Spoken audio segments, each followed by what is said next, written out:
بسم الله الرحمن الرحيم. الحمد لله الذي أبدع الأفلاك والأرضين، والصلاة على من كان نبيا وآدم بين الماء والطين، وعلى آله وأصحابه وأتباعه، أما بعد. قال النبي صلى الله عليه وسلم: من جد وجد، أو كما قال عليه الصلاة والتسليم.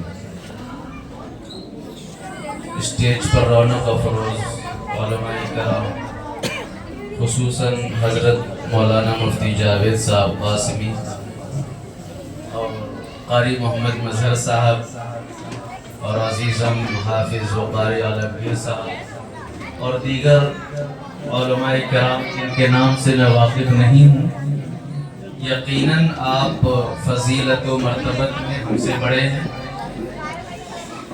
اس لیے میں تمام ہی سے دعاؤں کا طالب ہوں۔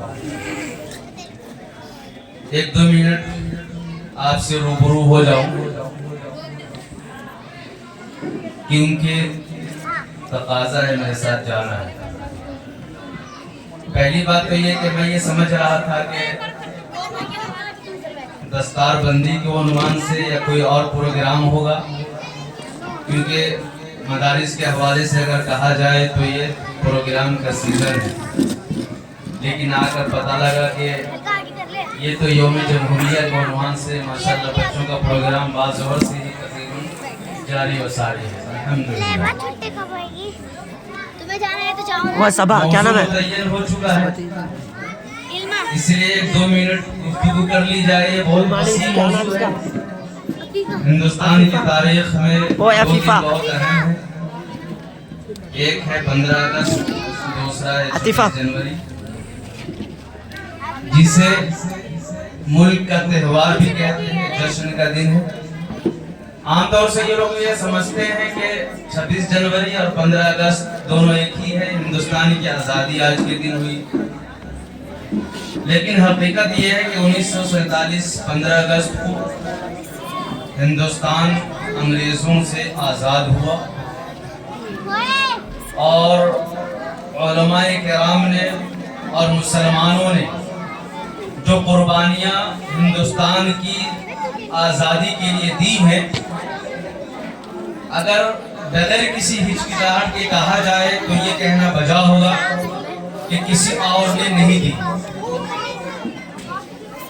اور اس کی وجہ کئی ایک ہے۔ ایک تو یہ ہے کہ ہندوستان سے انگریزوں نے جو ہندوستان کو چھینا تھا وہ مسلمانوں سے ہی چھینا تھا۔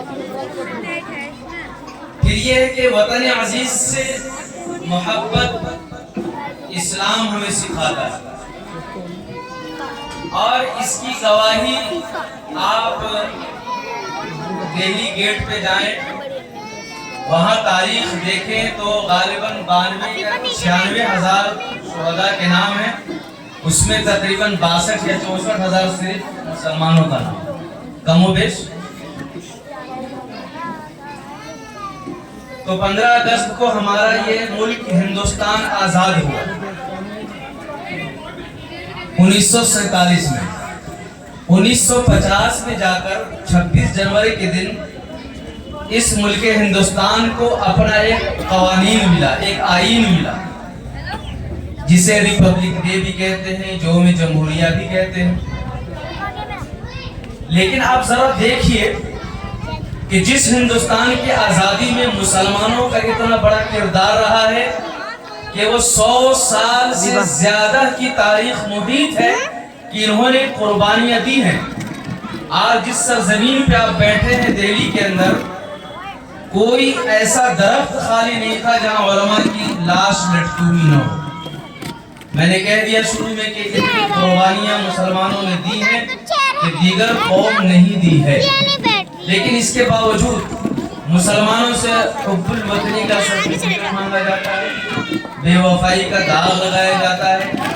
یہ وہی لوگ ہیں جنہوں نے ہندوستان کی آزادی میں انگریزوں کا ساتھ دیا تھا، ان کے تلوے چاٹے تھے، ان سے جا کر معافیا مانگی تھی۔ آج جب وہ اقتدار پہ قابض ہیں تو اسی ہندوستان کے مسلمانوں کو جنہوں نے اپنے خون سے اس گلشتہ کو سینچا تھا، اس کو بدنام کرنے کے در پہ رہتے ہیں۔ مبارکباد کے